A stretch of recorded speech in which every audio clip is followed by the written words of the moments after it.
ಕನ್ನಡ ಚಿತ್ರರಂಗ ಇತಿಹಾಸವನ್ನ ಬರೆದ್ರೆ ವಿಷ್ಣುವರ್ಧನ್ ಅವರ ಹೆಸರು ಅಲ್ಲಿ ಬಂಗಾರದ ಅಕ್ಷರಗಳಲ್ಲಿ ಹೊಳೆಯುತ್ತಾನೆ ಇದೆ. ಅವರು ಕೇವಲ ನಟರಲ್ಲ, ಅವರು ಒಂದು ಸಂಸ್ಕೃತಿ, ಒಂದು ಭಾವನೆ, ಒಂದು ಪೀಳಿಗೆಯ ಕನಸು. ಅವರ ಜನಪ್ರಿಯತೆಯ ಮೂಲವನ್ನ ಹುಡುಕಲು ಹೋದರೆ ಅದು ಕೇವಲ ಸಿನಿಮಾದ ಗ್ಲಾಮರ್ ಅಲ್ಲ. ಅವರಲ್ಲಿದ್ದ ಮಾನವೀಯತೆ, ಹೃದಯ ಸ್ಪರ್ಶಿ ಸರಳತೆ ಮತ್ತು ಸಮಾಜದ ಪ್ರತಿಯೊಬ್ಬರ ನೋವನ್ನ ತನ್ನದೇ ಎಂದು ಭಾವಿಸುವ ಶಕ್ತಿ ಅವರನ್ನ ವಿಶಿಷ್ಟರನ್ನಾಗಿಸಿದೆ. ಇಂದು ಈ ದಿಗ್ಗಜ ನಟ ಬದುಕಿದ್ರೆ ಅವರಿಗೆ 75 ವರ್ಷ ವಯಸ್ಸಾಗ್ತಾ ಇತ್ತು. ಅವರು ಅಗಲಿ 15 ವರ್ಷ ಕಳೆದರೂ ಕೂಡ ಅವರ ಅಭಿಮಾನಿಗಳ ಸಂಖ್ಯೆ ಇನ್ನೂ ಕೂಡ ಕಡಿಮೆಯಾಗಿಲ್ಲ. ಕನ್ನಡ ಚಿತ್ರರಂಗದ ಲೆಜೆಂಡ್ ವಿಷ್ಣುವರ್ಧನ್ ಅವರ 75ನೇ ವರ್ಷದ ಜನ್ಮದಿನವನ್ನ ಅಭಿಮಾನಿಗಳು ಮತ್ತು ಕುಟುಂಬದವರು ಭವ್ಯವಾಗಿ ಆಚರಿಸ್ತಾ ಇದ್ದಾರೆ. ಬೆಂಗಳೂರಿನ ಕೆಂಗೇರಿ ಸಮೀಪದ ಅಭಿಮಾನ್ ಸ್ಟುಡಿಯೋದಲ್ಲಿ ಸೆಲೆಬ್ರೇಷನ್ ಮಾಡಲು ಕೋರ್ಟ್ನಿಂದ ಅನುಮತಿ ಸಿಗದ ಕಾರಣ ಸ್ಟುಡಿಯೋದ ಹತ್ತಿರದ ಜಾಗದಲ್ಲಿ ಅಭಿಮಾನಿಗಳು ವಿಶಾಲ ಮಟ್ಟದಲ್ಲಿ ಕಾರ್ಯಕ್ರಮವನ್ನು ಹಮ್ಮಿಕೊಂಡಿದ್ದು, ಅಲ್ಲಿ ಸಾವಿರಾರು ಜನರು ಭಾಗವಹಿಸಿ ತಮ್ಮ ನೆಚ್ಚಿನ ನಟನ ನೆನಪನ್ನ ಸ್ಮರಿಸ್ತಾ ಇದ್ದಾರೆ. ಇದೇ ಸಂದರ್ಭದಲ್ಲಿ ಮೈಸೂರಿನಲ್ಲಿರುವ ವಿಷ್ಣುವರ್ಧನ್ ಸ್ಮಾರಕದಲ್ಲಿ ಕುಟುಂಬದವರು ವಿಶೇಷ ಕಾರ್ಯಕ್ರಮವನ್ನು ನಡೆಸಿದ್ದು, ಪಾದುಕಾ ಪೂಜೆ, ಹೂವಿನ ಸಮರ್ಪಣೆ ಮತ್ತು ಭಾವಪೂರ್ಣ ಸ್ಮರಣೆಗಳು ಕೂಡ ಅಲ್ಲಿಯೂ ನಡೆದಿದೆ.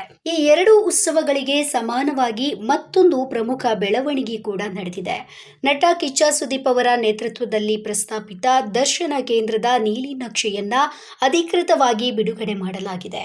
ವಿಷ್ಣುವರ್ಧನ್ ಅವರ ಜೀವನ, ಚಿತ್ರರಂಗದ ಸಾಧನೆ ಹಾಗೂ ಸಮಾಜ ಸೇವೆಗಳನ್ನ ಒಳಗೊಂಡಂತೆ ನಿರ್ಮಾಣಗೊಳ್ಳಲಿರುವ ಈ ಕೇಂದ್ರವು ಅಭಿಮಾನಿಗಳ ಭಾವನಾತ್ಮಕ ಕನಸಾಗಿ ರೂಪುಗೊಳ್ಳಲಿದೆ ಎನ್ನುವಂತಹ ನಿರೀಕ್ಷೆ ಮೂಡಿದೆ. ವಿಷ್ಣುವರ್ಧನ್ ಕನ್ನಡ ಸಿನಿಮಾದ ಒಂದು ಹೆಗ್ಗುರುತು. ಅಂದಿನ ಕಾಲದಲ್ಲಿ ಬಣ್ಣದ ಚಲನಚಿತ್ರಗಳು ಪ್ರೇಕ್ಷಕರಲ್ಲಿ ಹೊಸ ಉತ್ಸಾಹ ಮೂಡಿಸ್ತಾ ಇದ್ದಾಗ ಆ ರಂಗ ಪ್ರವೇಶಿಸಿದ ಆ ನಟ ತನ್ನದೇ ಆದ ವಿಶಿಷ್ಟ ಶೈಲಿಯಿಂದ ಪ್ರೇಕ್ಷಕರನ್ನ ಸೆಳೆಯಲು ವಿಷ್ಣುದಾದ ಯಶಸ್ವಿಯಾದರು.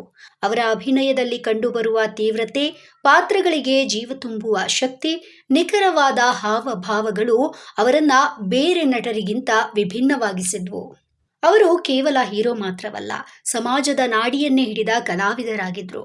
ಸಾಮಾನ್ಯ ಜನರ ಹೋರಾಟ, ನೋವು, ಕನಸುಗಳನ್ನ ತೆರೆಗೆ ತರಲು ಅವರು ಆಯ್ದ ಪಾತ್ರಗಳು ಸಾಕ್ಷಿಯಾಗಿದ್ವು.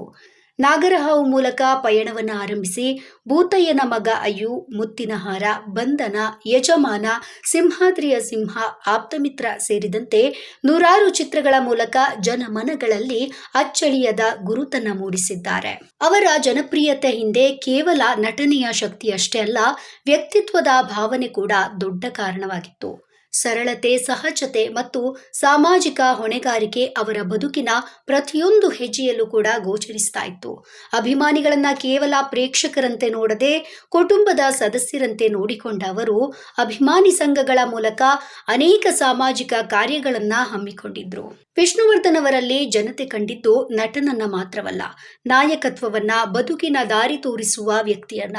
ಅದಕ್ಕಾಗಿ ಅವರು ಸಾಹಸ ಸಿಂಹ ಮಾತ್ರವಲ್ಲ, ಅಭಿಮಾನಿಗಳ ಕುಟುಂಬದ ಸದಸ್ಯನೂ ಆಗಿದ್ರು. ಅವರ ಅಗಲುವಿಕೆಯಿಂದ ಕನ್ನಡ ಚಿತ್ರರಂಗ ಒಂದು ಶೂನ್ಯಕ್ಕೆ ಸಿಲುಕಿದ್ರೂ ಅವರ ಜನಪ್ರಿಯತೆ ಇಂದು ಏರ್ತಾನೆ ಇದೆ.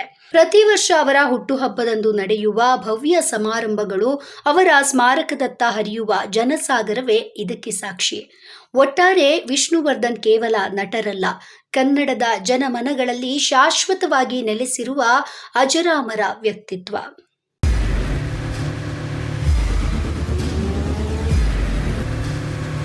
ಪ್ರಜಾಮಾರ್ಗ ನ್ಯೂಸ್, ಇದು ಜನಸಾಮಾನ್ಯರ ಧ್ವನಿ. ನಮಸ್ಕಾರ. ನೀವು ನೋಡ್ತಾ ಇದ್ದೀರಾ ಪ್ರಜಾಮಾರ್ಗ ನ್ಯೂಸ್. ರಾಷ್ಟ್ರದ, ರಾಜ್ಯದ, ರಾಜಕೀಯದ ಬಗ್ಗೆ ಹೆಚ್ಚಿನ ಸಿನಿಮಾ ಅಪ್ಡೇಟ್ಗಳಿಗಾಗಿ ಫಸ್ಟ್ ಲೈಕ್ ಮಾಡಿ, ಸಬ್ಸ್ಕ್ರೈಬ್ ಆಗಿ, ಹಾಗೆ ಫಾಲೋ ಕೂಡ ಮಾಡಬೇಕು.